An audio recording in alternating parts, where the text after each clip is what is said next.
Hello दोस्तों, नमस्कार, good evening. कैसे हैं आप सभी लोग? एक बार फटाफट से बताना, ऑडियो और वीडियो क्लियर आ रही है आपको? क्या आप मुझे देख और सुन पा रहे हैं? एक बार फटाफट से मुझे बता दीजिएगा दोस्तों। तो आज की इस क्लास के अंदर जितने भी भाई, जितने भी बहन एसएससी जीडी 2025 के लिए तैयारी कर रहे हैं, तो उसमें जितने भी क्वेश्चंस आते हैं, बीच बीच में बच्चे बोलते हैं कि सर क्वेश्चन किस तरह के आते हैं, एक बार आप हमें वो बताइए। तो मैं आपको आज वो क्वेश्चंस करवाने वाला हूं जिस तरह के सवाल एसएससी जीडी के अंदर पूछे जाते हैं। और हमारी जो टॉपिक वाइज वाली जो क्लास शुरू हुई है बिल्कुल जीरो से, जिसमें कल हमने एक क्लास की थी नंबर सिस्टम की, है ना, नंबर सिस्टम शुरू किया था। तो जिस बच्चे ने उसको नहीं देखा है उस क्लास को जरूर देख लीजिएगा, ठीक है। और अब यहाँ पे कल जो होगी उसकी नेक्स्ट क्लास होगी, अगली क्लास होगी, तो सारा का सारा सिलेबस आपको बढ़िया तरीके से कराया जाएगा। और जो बच्चे भी यहाँ पे नए हैं, है ना, जिनको भी यहाँ पे क्लास का पीडीएफ वगैरह नहीं मिलता है, तो ये टेलीग्राम है अमित सर लैब, इसको आप लेकर के और इसको आप ज्वाइन कर लेना। यहाँ पे आपको मेरी सारी पीडीएफ वगैरह चीज़ें मिल जाएंगी, है ना। और जो बच्चे अपनी तैयारी को और बढ़िया लेकर के और बढ़िया करके और फाइनल सिलेक्शन तक पहुंचना चाहते हैं, तो दोस्तों संकल्प बैच का जो है आज आखिरी दिन है, या संकल्प बैच का जो डिस्काउंट है उसका आज जो है आपको लाभ उठाना है। 1000 रुपए का बच्चे ये बैच है पूरा का पूरा। जो आप लोगों को आज आप लेते हो तो आपको यहाँ पर एक कोड मैं बता देता हूँ, LAB 276, ये आप यूज करना और इसको लेकर के आप एसएससी जीडी का संकल्प बैच ले सकते हो मात्र 400 रुपए में, है ना। तो ये बहुत ही बढ़िया आपके लिए है और इससे बहुत अच्छी तैयारी आप लोगों की हो जाएगी, ठीक है। इसको कैसे लेना है? स्टडी लैब की या तो आप प्ले स्टोर से एप्लीकेशन ले सकते हो, या फिर सीधा गूगल पे जाके स्टडी लैब लिखोगे, वहां पे आपको ये कोर्स दिख जाएंगे, है ना। फिर भी कोई दिक्कत हो तो आप यहाँ पे कमेंट में पूछ सकते हो। तो स्टार्ट करें हम फटाफट से, पहले सवाल से चीजों को शुरू करते हैं। यहाँ पे टाइमर के साथ में मैं आप लोगों को क्वेश्चन कराऊंगा। ये पहला सवाल आपके सामने है और हर क्वेश्चन के लिए उस सवाल के हिसाब से एप्रोप्रिएट टाइम हम लोग लगाएंगे। जैसे इस सवाल के लिए मैं यहाँ पर 30 से 40 सेकंड का टाइम आपको दूंगा। तो फटाफट से सभी साथी एक बार क्वेश्चन को ट्राई करेंगे जल्दी से। दो धनात्मक संख्याओं का गुणनफल। देखो, जो नए हैं वो ये ना सोचे कि हमने तो टॉपिक ही नहीं पढ़ा, हमारे क्वेश्चन कैसे होंगे। तो बिल्कुल घबराने वाली बात नहीं है, क्योंकि आप लोग जैसे जैसे टॉपिक पढ़ते जाओगे वैसे वैसे आपका स्कोर बढ़ता जाएगा। तो मैं बीच बीच में आपको मिक्स प्रैक्टिस भी कराता रहूंगा, ये बात आप ध्यान रखें। दो धनात्मक संख्याएं हैं, उनका गुणनफल दिया हुआ है 1344 और उनका अनुपात है 7 और 12। एक अगर 7 है तो दूसरा है 12। अगर इन दोनों को मैं 7x और 12x रखूं तो इन दोनों का जो गुणा है, इन दोनों का जो मल्टीप्लाई है, वो आपको कितना बताया गया है दोस्त? 1344। इतनी बात समझ में आ गई? 1344 बताया गया है। अब आपको यहां पर देखना है कि इसका x की वैल्यू क्या आएगी। तो मैंने इसको 12 से कैंसिल किया, 12 से कैंसिल किया तो 12 1 12, 1 बच गया 14। फिर यहाँ पे आपका 1 पे भाग गया, ठीक है। और इसके बाद में यहाँ पे आपके पास कितना बच गया? 2 बच गया। तो 12 दूनी 24, 7 से काटोगे 16 पे कटेगा। तो x स्क्वायर बराबर 16 है, तो x की कितनी आ जाएगी? 4। x बराबर कितना आ जाएगा? 4 आ जाएगा। x का मान कितना आ जाएगा आपके पास में? 4 आ जाएगा। अब ये कह रहा है छोटी संख्या क्या है, तो छोटी संख्या हमारे पास में 7x है और x का मान अभी अभी आपने निकाला 4, तो इसका मतलब हमारे पास में फाइनल आंसर क्या आएगा? 28, ठीक है। थोड़े कमेंट में यहाँ पे कम देख पाऊंगा, कमेंट पे फोकस कम रहेगा, सवालों पे, क्योंकि आज प्रैक्टिस क्लास है। तो क्वेश्चन आएगा आंसर करो, क्वेश्चन आएगा आंसर करो। एक एक बात आपको क्लैरिटी के साथ समझाई जाएगी, तो इसमें आपको बिल्कुल भी दिक्कत परेशानी नहीं आएगी, बिल्कुल भी आपको टेंशन लेने की जरूरत नहीं है। आराम से एक एक चीज आपको यहाँ पर समझा दी जाएगी, ठीक है। चलो अगले क्वेश्चन की तरफ चलते हैं। अगला सवाल है औसत का, अगला सवाल है औसत का। फटाफट से करो इसको जल्दी से। 9 संख्याओं का औसत 19 है। 9 संख्याओं का औसत कितना है? 19 है। उनमें से पहली 4 का औसत 14 है, उनमें से पहली 4 का औसत 14 है। तो बाकी जो 15 संख्याएं बच गई उनका औसत क्या होगा? अगर आपको यहां पर 9 संख्याओं का औसत 19 दिया है, तो 9 संख्याओं का जो कुल होगा वो कितना होगा? 9 गुणा में 19। 9 गुणा में 19 मतलब 171। 9 गुणा में 19 यानी कि 171। और यहाँ पर 4 संख्याओं का अगर आपके पास में 14 है, तो 4 गुणा में 14 क्या हो जाएगा? 56। 4 गुणा में 14 क्या हो जाएगा? 56 यानी कि 56। 4 गुणा में 14 56 यानी कि 56। अब मुझे एक बात बताइए, जो 5 संख्याएं यहां पर बच गई, जो 5 संख्या यहां पर बच गई, उनका टोटल कितना हो जाएगा? 171 में से 56 घटाएंगे, कितना आएगा? 115। 115 कितनी संख्याओं का टोटल है? 5। तो इसको अगर आप औसत निकालना चाहते हो तो 5 से भाग देंगे और 115 बटे में 5 कितना हो जाएगा? 23। मैं आप लोगों को यहाँ पर हर क्लास के अंदर जब भी कोई टॉपिक पढ़ा रहा हूँ तो मैं आपको 5-7 मिनट कैलकुलेशन पे भी काम कराऊंगा डेली। कुछ बच्चों की कैलकुलेशन बहुत वीक होती है, तो उस चीज़ को अपने धीरे धीरे इंप्रूव कर जाएंगे। एक बार फटाफट से सेशन को लाइक कर दो यार। जितने बच्चों को सवाल समझ में आ रहे हैं, कहानी समझ में आ रही है, एकदम सरल भाषा में, एकदम जीरो तरीके से आपको समझाऊंगा और एक एक चीज क्लियर हो जाएगी, इस बात का आपके साथ प्रॉमिस है। तो ये सवाल जो आपको दे रहा हूं, देखो इससे डिफिकल्ट भी आते हैं और इससे आसान भी आते हैं, लेकिन एवरेज लेवल के क्वेश्चन में यहाँ पे आपको लेकर के चल रहा हूँ। अगला सवाल आपके सामने है। क्वेश्चन नहीं हो, अगर आपसे 20 में से 30 में से 50 में से 5 सवाल भी हो ना तो भी कोई दिक्कत नहीं है। बाकी आपको सीखने हैं, बाकी आप लोगों को सीखने हैं, क्योंकि हमारा मेन मकसद यहाँ पे चीजों को सीखने का है। दो संख्याएं किसी तीसरी संख्या से, दो संख्याएं किसी तीसरी संख्या से 17% और 50% अधिक है।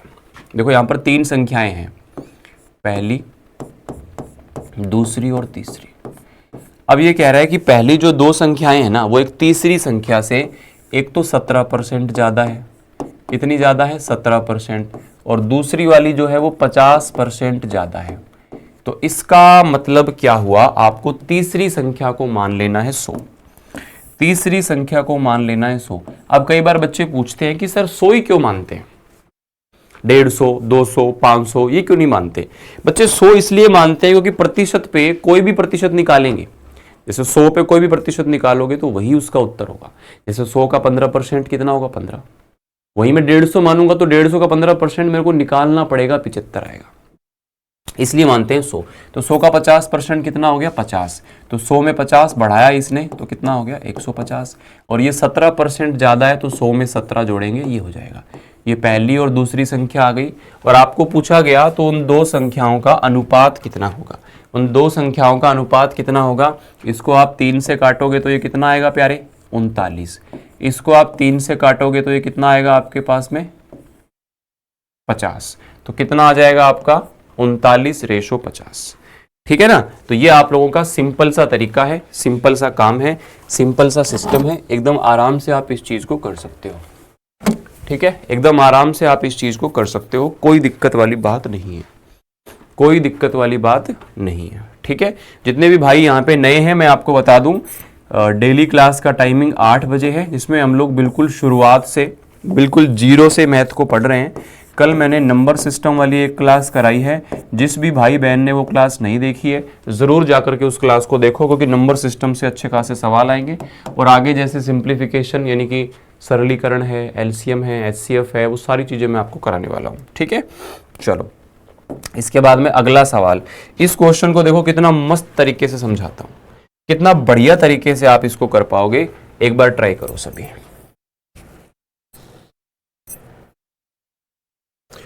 इस क्वेश्चन को आप खुद ना 5-7 सेकंड में कर दोगे, 5-7 सेकंड में इस क्वेश्चन को आप कर दोगे, क्योंकि तरीका ही आपको ऐसा बताने वाला हूं।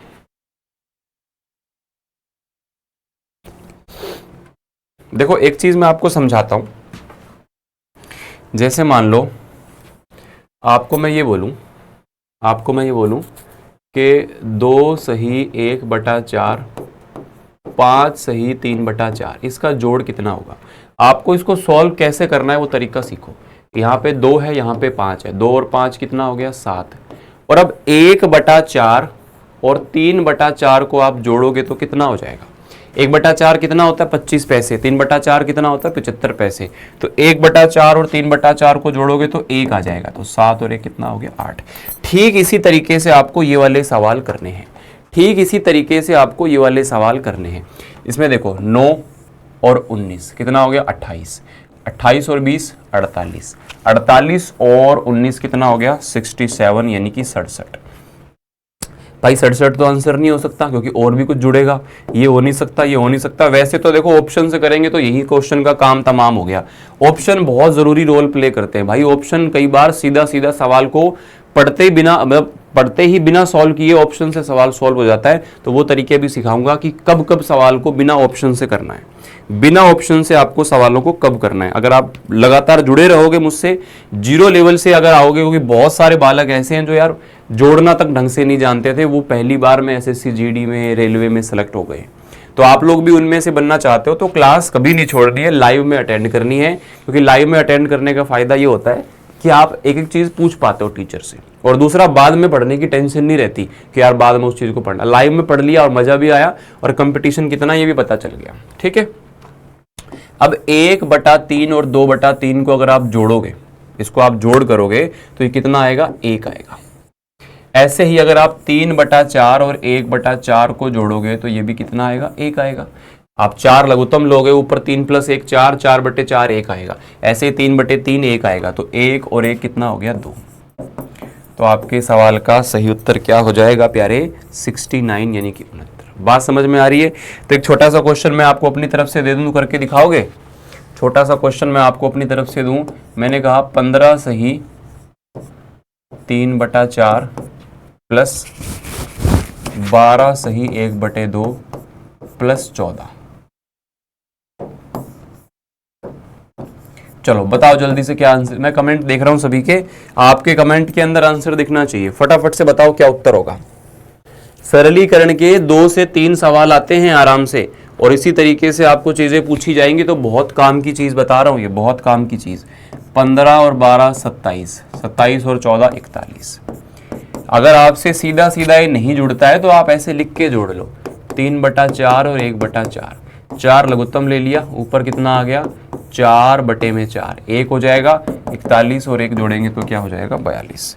41 और 1 जोड़ेंगे तो क्या हो जाएगा, 42 हो जाएगा। बात समझ में आ रही है तुमको? चलो अगले सवाल की तरफ चलते हैं। अब सबसे छोटे और सबसे बड़े भिन्न का अंतर कितना है, ये आप कैसे पता करोगे? सबसे छोटे और सबसे बड़े भिन्न का अंतर कितना है, ये आप कैसे पता करोगे? मेरी बात को ध्यान से सुनो। जैसे मैंने यहां पर लिखा 7/8, 3/4 और 11/12। इनमें से सबसे बड़ा कौन सा है, पहले तो मुझे ये बताओ। इनमें से सबसे बड़ा भिन्न कौन सा है? इनमें से सबसे बड़ा भिन्न कौन सा है, मुझे ये बताओ फटाफट से। देखो इनके बीच में अंतर कितना कितना है सर? इनके बीच में अंतर 1 है, इनके बीच में 1 है, इनके बीच में भी 1 है। तो जब अंतर बराबर हो तो जो ऊपर वाली वैल्यू बड़ी होगी वो भिन्न सबसे बड़ा, जिसमें ऊपर वाली वैल्यू छोटी होगी वो भिन्न सबसे छोटा। कहानी समझ में आ रही है? अब देखो जैसे ये वाला सवाल है, इसको तुम पहले खुद से करो एक बार।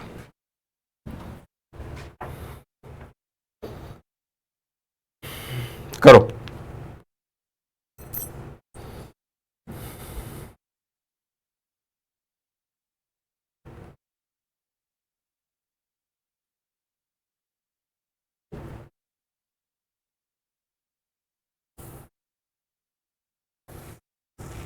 देखो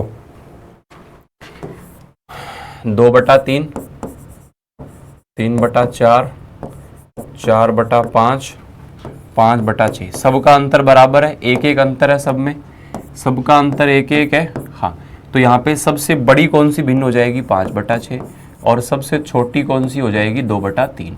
अब इनका अंतर अगर आपसे पूछना चाहता है, अगर इनका अंतर आप लोगों से यहाँ पे पूछना चाहता है तो आप क्या करेंगे, यहाँ पे 6 से 1 कटा, ये कितना आ गया, 5, 6 में से 3 गया, 6 में 3 का भाग दिया, 2 2 दूने 4, तो ये कितना हो जाएगा, 1/6।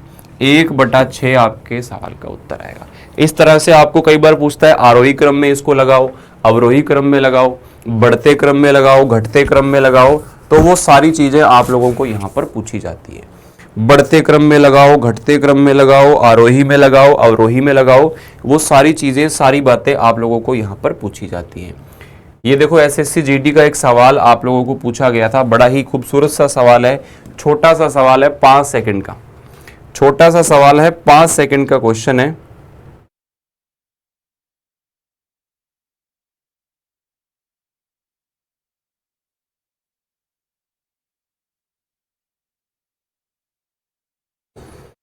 देखिए 0.124 गुणा 1.024, 0.204, इनको अगर आप गुणा करोगे तो जो उत्तर आएगा उसमें पॉइंट के बाद कितने अंक आएंगे। यहाँ पॉइंट के बाद कितने अंक हैं 3, यहाँ कितने हैं 4, तो 3 और 4 मिला करके पॉइंट के बाद कितने अंक मिलेंगे हमको 7 अंक मिलेंगे। तो इस तरह से आप लोग इसको करते हो, बहुत बेसिक सी कहानी है, ये तो आपको पता ही होगा। तो ये सवाल आपसे पेपर में पूछा गया था। अगला सवाल मैं आपको पूछ रहा हूँ साधारण ब्याज का। अगला सवाल मैं आपको पूछ रहा हूँ मेरे भाइयों, मेरे लाडलो लाडलियों, ये सवाल है तुम्हारा साधारण ब्याज का, करके दिखाओ जल्दी से। अब आप कहोगे कि गुरुजी साधारण ब्याज तो आपने अभी पढ़ाया ही नहीं हमें। कोई बात नहीं, पढ़ा देंगे, अभी ट्राई करके देखो, मत्थापच्ची करो थोड़ी सी, कराएंगे, सब कुछ कराएंगे, लेकिन एक बार आपको कोशिश करनी है, ट्राई करनी है, ठीक है।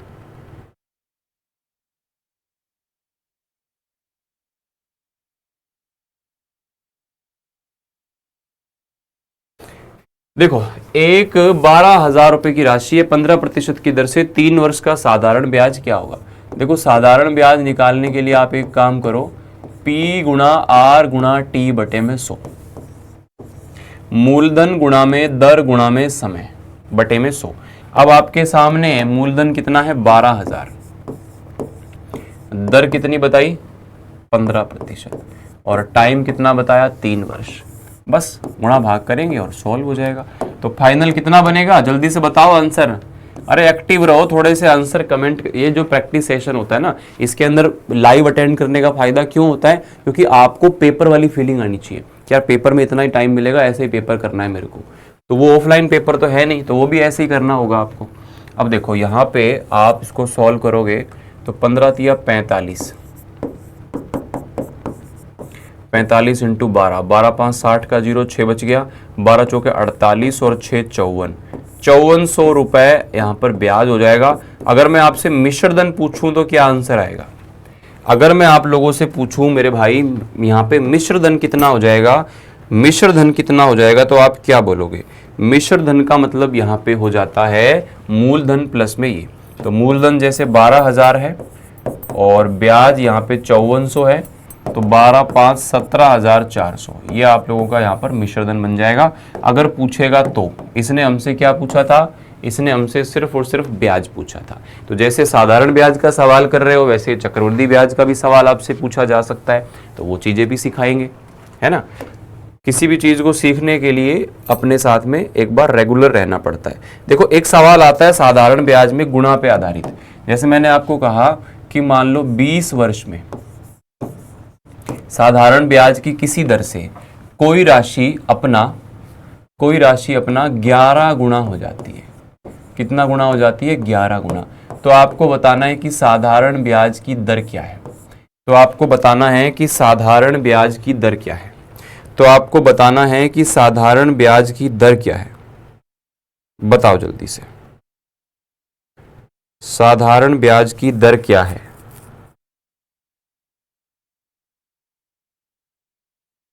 अब जिसने ट्राई किया हुआ है उसको पता होगा, जिसने नहीं ट्राई किया है, जिसने नहीं कोशिश की है, उसको नहीं पता है। कोई बात नहीं, कोई दिक्कत नहीं है। तो यहाँ पे इस चीज़ को समझना कि अगर जितने भी गुणा आपको साधारण ब्याज में राशि को करना हो, उसमें से एक कम करो। 11 में से एक कम करेंगे तो कितना आएगा 10, और बटे में जो समय होगा उसको रख देंगे, है ना। ये बहुत शानदार शॉर्ट ट्रिक है, गुणा में आएगा 100। अब आपको कैसे बेसिक है, क्या कहानी है, वो ब्याज में पूरा समझा दूंगा। तो 1/2 गुणा में 100 बराबर कितना हो जाएगा 50%, है ना। ऐसा एक सवाल देखो पेपर में पूछा हुआ है।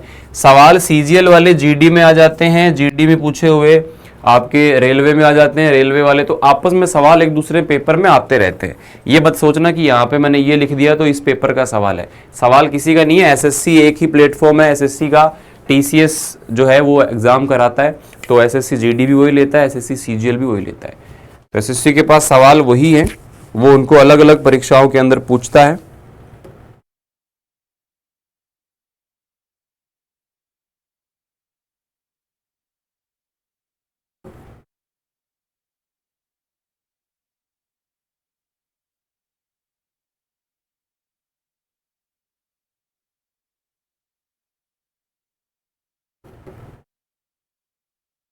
देखो, अनुराधा अपना पैसा एक फर्म में निवेश करती है, मूल राशि 10 वर्ष में 3 गुना हो जाती है, तो साधारण ब्याज की दर कितनी है?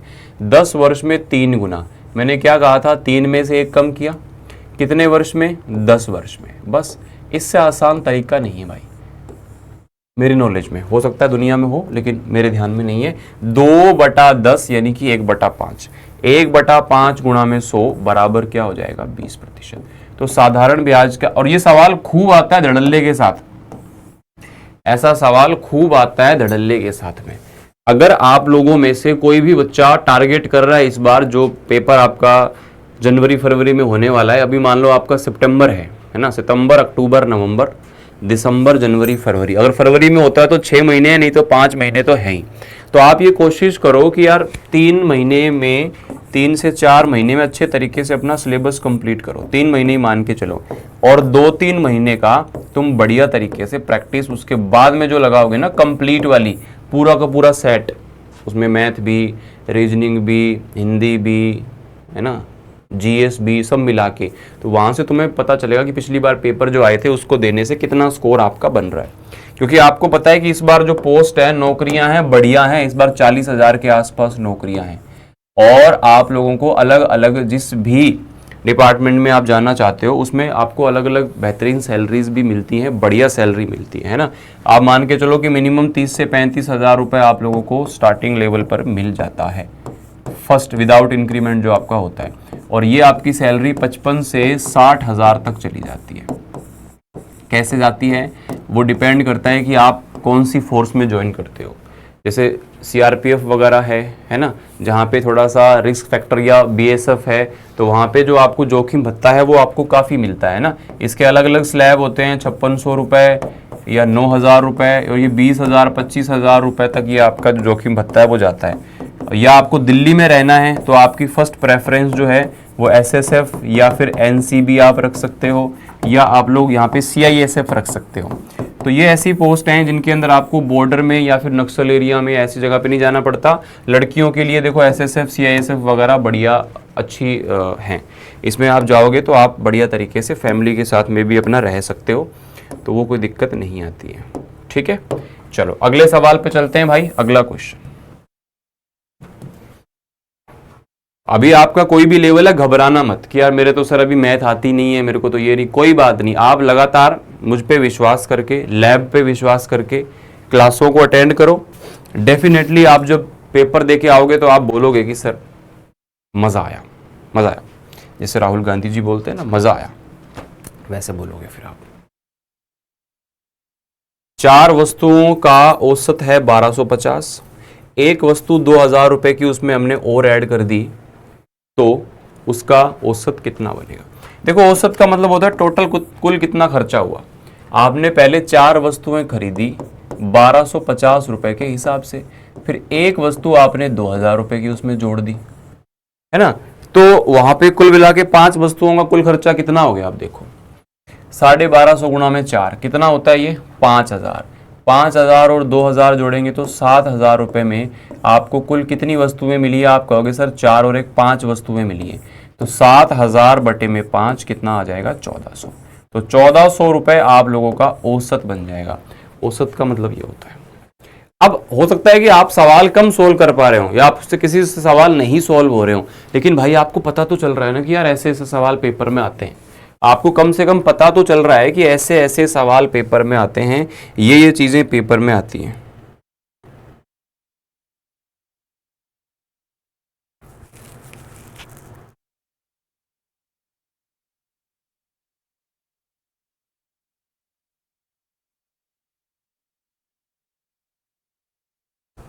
ठीक है, तो इस तरह से आपको हर टॉपिक के बारे में जानकारी मिलेगी। पहली 29 सम संख्याओं का औसत क्या है? अब जिस बच्चे को पता है वो इस सवाल को कितने सेकंड में कर देगा? 1 सेकंड में। 1 सेकंड जानते हो कितना होता है? ऐसे चुटकी बजाते 1 सेकंड खत्म। तो जिसको पता है वो इस सवाल को तो ये सवाल ऐसे हैं जो मुश्किल सवालों के लिए टाइम जो होता है ना, अब हर सवाल तो नहीं होता ना 30 सेकंड में, कुछ सवाल 2-2 मिनट भी ले जाते हैं, तो वो टाइम कहाँ से आता है? वो टाइम यहाँ से आता है, वो टाइम यहाँ से आता है। कुल मिला के पूरा का पूरा जो सिस्टम बनता है वो कैसे बनता है?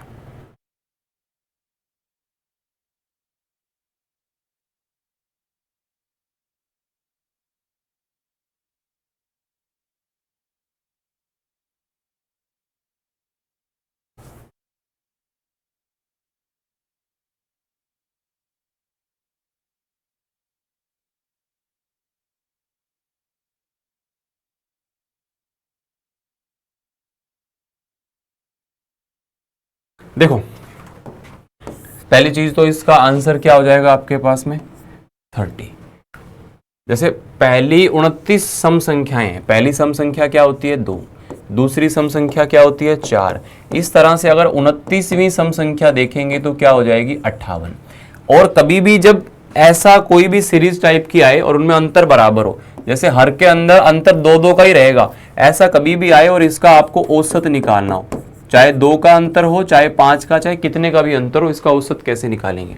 आपको लास्ट वाला नंबर लेना है प्लस में फर्स्ट नंबर लेना है। 58 और 2 60, 60 बटे में 2 करोगे तो कितना आएगा 30 है। अब मैं आपको बताता हूं कभी भी अगर सम संख्याएं आए, कितनी भी सम संख्याएं, अगर 29 सम संख्याएं हैं तो उसका औसत आएगा 29 प्लस 1 यानी कि 30।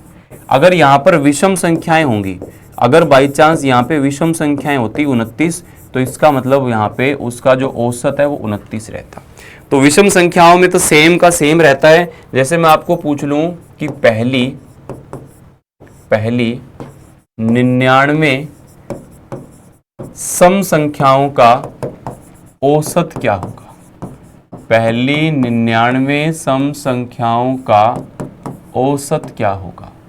बताओ, पहली 99 सम संख्याओं का औसत क्या होगा? बताओगे?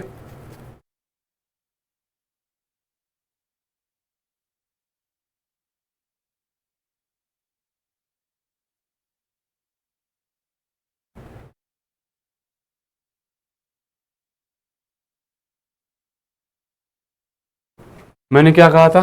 सम संख्याएं आए तो 99 में 1 जोड़ देंगे, कितना हो जाएगा 100। तो औसत में काफ़ी सारी ट्रिक्स होती हैं, काफ़ी सारी चीज़ें होती हैं जो आपको समझनी है। इसके बाद में देखो ये सरलीकरण का एक सवाल है, एक बार आप इस क्वेश्चन को ट्राई करें सभी। 30 सेकंड का समय आपके पास में। सरलीकरण का ये सवाल है, जल्दी से मेरे भाई फटाफट से एक बार ट्राई करना है इस क्वेश्चन को। सरलीकरण का ये सवाल है, जल्दी से इसको ट्राई करेंगे अभी।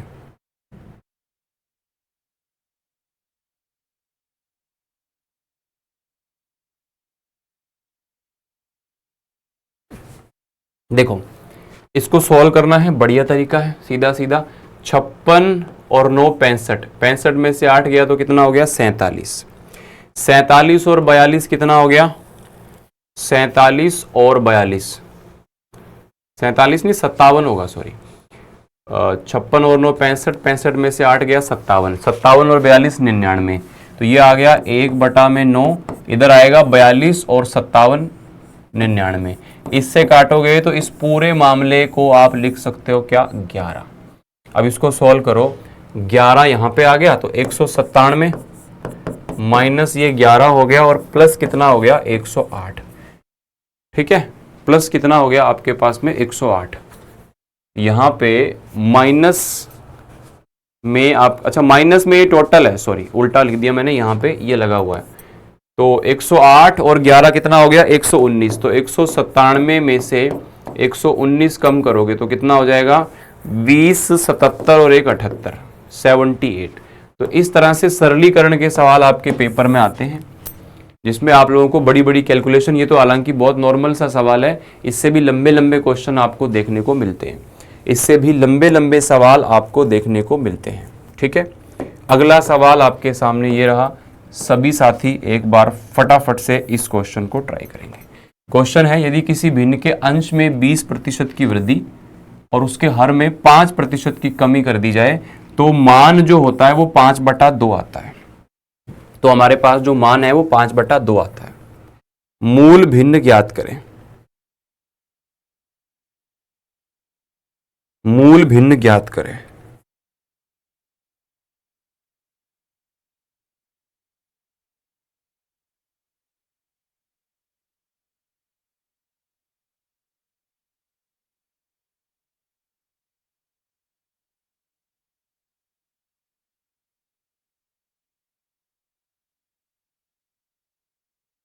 देखो आपको यहाँ पे ऐसा सवाल मिलेगा, डेफिनेटली मिलेगा, 100% मिलेगा।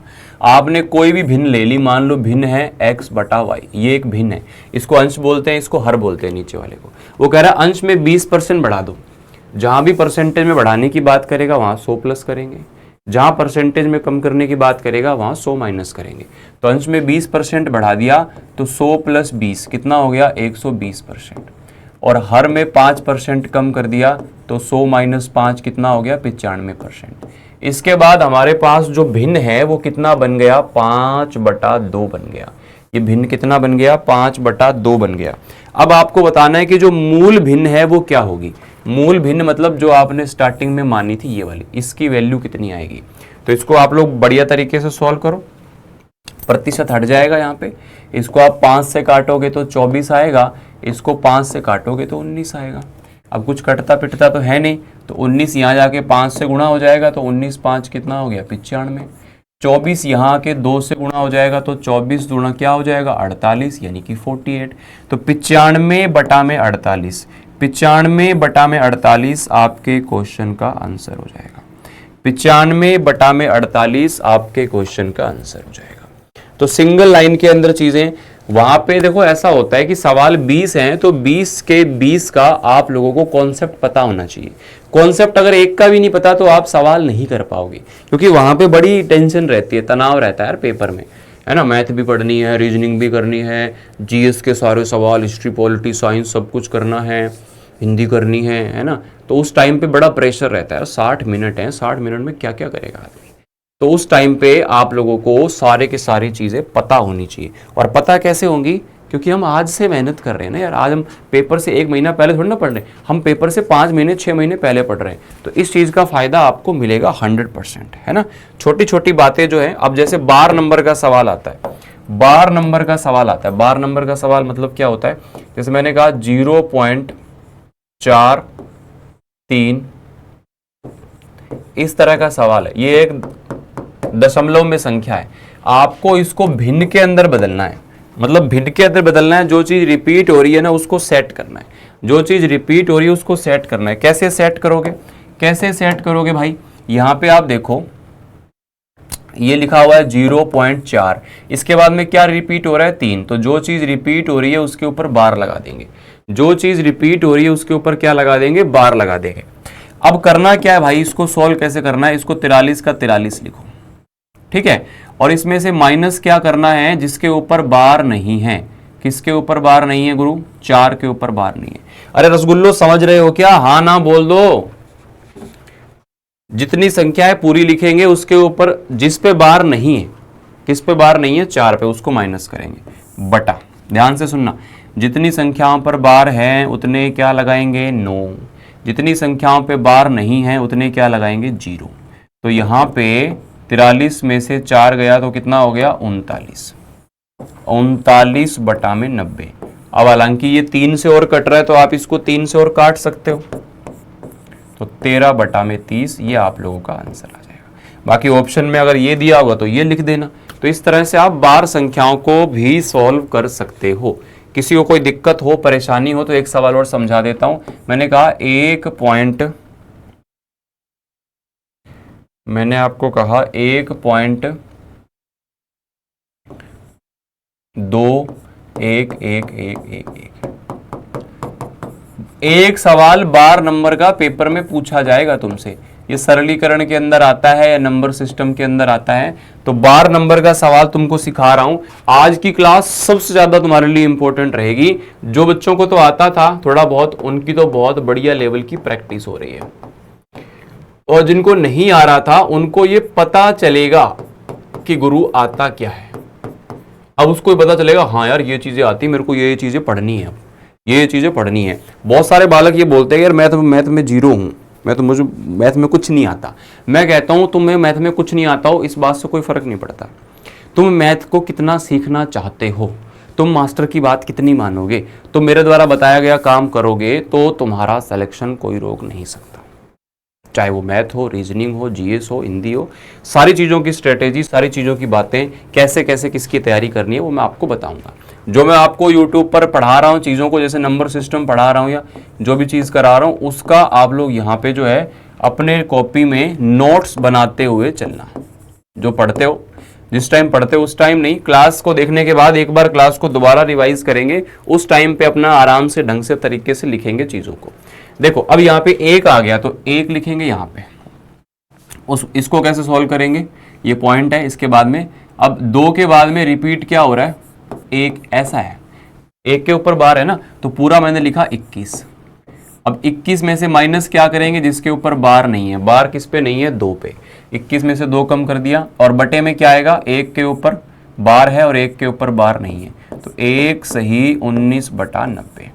अब इसको आगे सॉल्व करना हो कर सकते हो, नहीं तो फिर तुम्हारे लिए ये क्वेश्चन तैयार करके लाया हूं, ये सवाल करके दिखा दो तुम। सवाल है 1.27 के ऊपर बार। अब किसी से गलत हुआ ना, उसकी धुलाई होगी। अब तुमको पहले बेसिक समझा रहा हूं मैं, आपको अगर प्रैक्टिस क्लास भी कराता हूं तो उसमें मैं आपको कॉन्सेप्ट समझा देता हूं अच्छे तरीके से, क्योंकि ऐसा ना हो कि बच्चा नया हो और उसको लगे यार मेरे को तो कुछ आता नहीं, मैं कुछ कर ही नहीं पा रहा। तो मैं कई बार सवालों का जो थोड़े से नए होते हैं उसका पहले कॉन्सेप्ट आपको समझा देता हूं।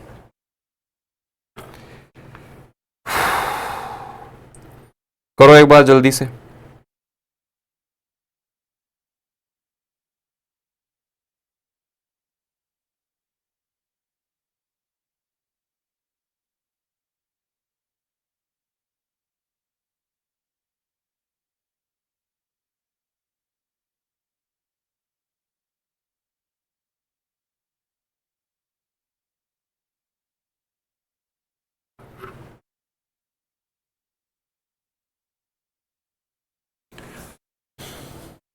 ठीक है, तो कैसे करोगे, एक लिख दिया, 27 लिख दिया, किसके ऊपर बार नहीं है, 2 के ऊपर। कितने अंक पे बार है, 1 पे। कितने अंक पे बार नहीं है, 1 पे, तो 1 0। तो ये 27 में से 2 गया तो कितना हो जाएगा यहाँ पे, 25।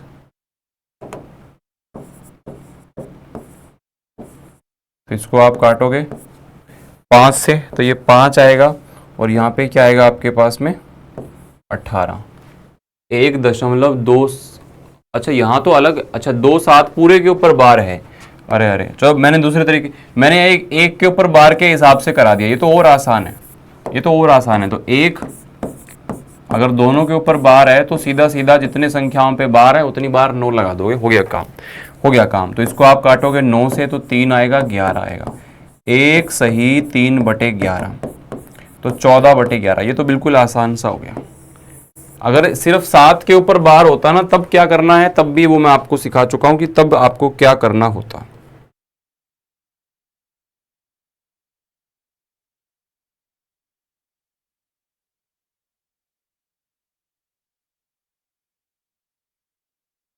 ठीक है, चलो अगला सवाल तुम्हारा, इसको सॉल्व करो जल्दी से। ये होता है घातांक और करनी। इस टॉपिक को भी आपको पढ़ाया जाएगा, जल्दी से करो, बहुत आसान क्वेश्चन होता है। इसमें देखो 289 लिखा हुआ है इधर, और यहां लिखा हुआ है 17 की पावर में कुछ। तो आपको क्या करना है, कोशिश ये करनी है कि पावर यहां पे बराबर हो जाए, तो पावर बेस बराबर हो जाए नीचे, जैसे यहां 17 है ना, तो यहां पे 17 बना सकते हो नीचे। 289 देख के मन में कुछ ख्याल आया, कुछ ख्याल आया कि नहीं आया, बताओ। आपको वर्ग संख्याएं, घन संख्याएं अगर याद हैं तो आपको देख करके ख्याल आएगा। और मैंने आपको कल भी कहा था कि तुम 1 से 30 तक की वर्ग संख्याएं याद कर लो, मैं किसी भी दिन तुम्हें 1000 तक के वर्ग निकालने के तरीके सिखाऊंगा, और वो सेशन में जल्दी ही लगाऊंगा। ऐसे ही घन संख्याओं को याद रखो, कम से कम 20। ये चीज़ें याद होंगी तो अपने आप कैलकुलेशन बढ़ जाएगी तुम्हारी। और तरीके जो सिखाऊंगा वो तरीके तभी काम आएंगे जब ये बेसिक बातें आपको पता होंगी। तो 289 को आप पता है कि 17 का वर्ग होता है, 17 की पावर 2। यहाँ पे 17 की पावर में कुछ और है।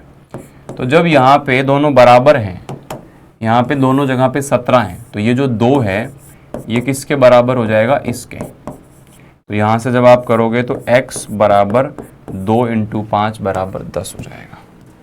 x बराबर क्या हो जाएगा, 10 हो जाएगा। x बराबर क्या हो जाएगा भाई, 10 हो जाएगा। कहानी समझ में आई, x बराबर क्या हो जाएगा, 10 हो जाएगा। चलो ये करके दिखाओ।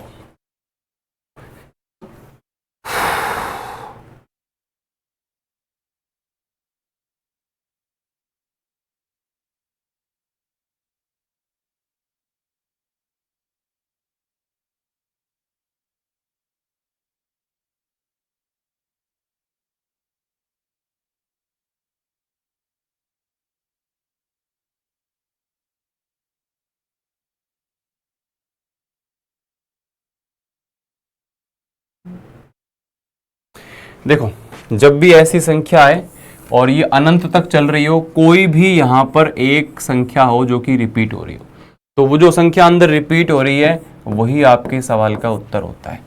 वही आपके सवाल का क्या होता है, उत्तर होता है। बात समझ में आ गई? अगर यहाँ पे ये रिपीट ना हो रहा होता और मान लो ये ऐसा सवाल आ जाता, ये अगर रिपीट ना हो रहा होता और ऐसा सवाल आ जाता, मान लो 3 बार आता, इस सवाल का उत्तर कैसे बनाते हैं? अब यहाँ पे अनंत तक लिखा हुआ होगा तब तो x इसका उत्तर हो जाएगा, लेकिन अगर मान लो ये 3 बार 4 बार या कुछ भी फिक्स हो कि इतनी बार ही आएगा, तो कैसे सॉल्व करोगे? तो मेरी बात को ध्यान से सुनो। उस कंडीशन में तुम्हें क्या करना है, यहाँ पे लिखना है x। अब गिनो कितनी बार है, 1 2 3, कितनी बार है, 3 बार। कितनी बार है, अरे बोला करो। जब पढ़ते हो ना तो ऑफलाइन क्लास की तरह माहौल में पढ़ा करो, जैसे मैं ऑफलाइन में पढ़ा रहा होता हूँ वैसे आप उसको पढ़ो, है ना। आप ये सोचो कि टीचर हमारे सामने है, फील करोगे, क्योंकि ऑनलाइन में फील ही सब कुछ है। ऑनलाइन में पढ़ना, खासकर यूट्यूब पे पढ़ना, बड़ा मुश्किल काम होता है, क्योंकि बहुत सारे डिस्ट्रैक्शन होते हैं, बहुत सारी आपके दिमाग में क्या होता है, बहुत सारी आपको भटकाने के लिए बहुत सारी चीज़ें होती हैं ना। एक वीडियो देखोगे अमित सर की तो नीचे 4 वीडियो आपको दिख जाएंगी नूरा फतेही की, या दूसरों आपको मतलब इधर उधर की चीज़ें दिख जाएंगी, है ना। तो उनसे आपको थोड़ा सा अपने कंटेंट पे फोकस करके चलना है। तो यहाँ पे देखोगे 1 2 3, 3 बार है। जितनी बार भी आएगा आपको उसको 2 की पावर में रखना है हमेशा। 2 की पावर 3 कितना हो गया, 8। ध्यान से समझ लो, सवाल आता है हर बार 2 की पावर 3 कितना हो गया, 8। तो यहाँ पे आप लिखोगे 8 और इसके ऊपर आप लोग लिखोगे 8 से 1 कम, 8 से 1 कम। जैसे मान लो ये सवाल है,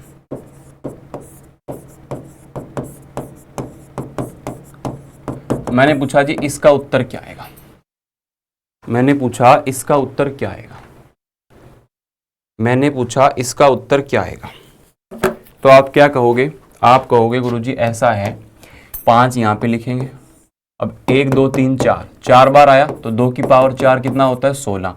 यहाँ नीचे 16 आएगा, ऊपर 16 से 1 कम आएगा यानी कि 15। तो 5 की पावर 15 बटे में 16, 5 की पावर 15 बटे में 16, 5 की पावर 15 बटे में 16।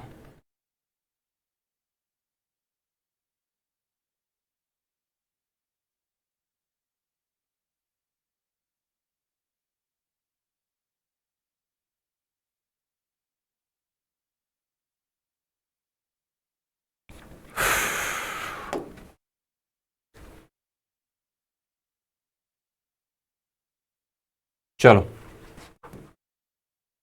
करो इसको।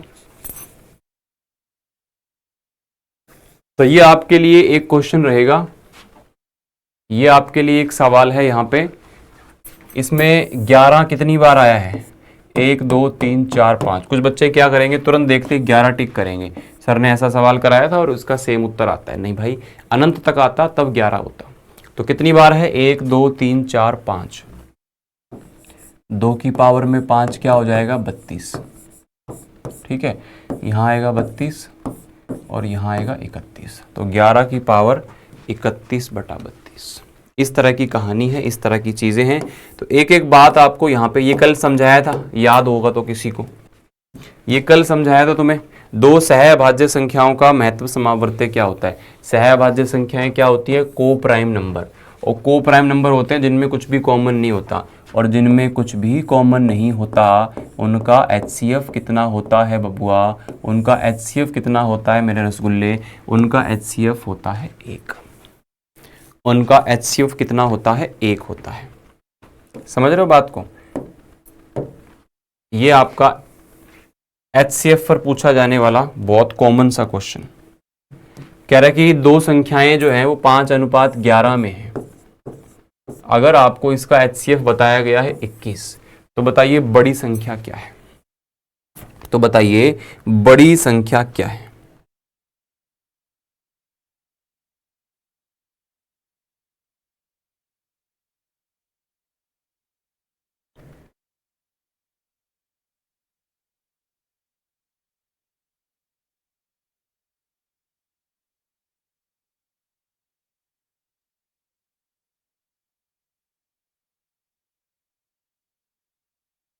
देखो HCF अगर 21 है तो उस 21 का गुणा आप 5 से करोगे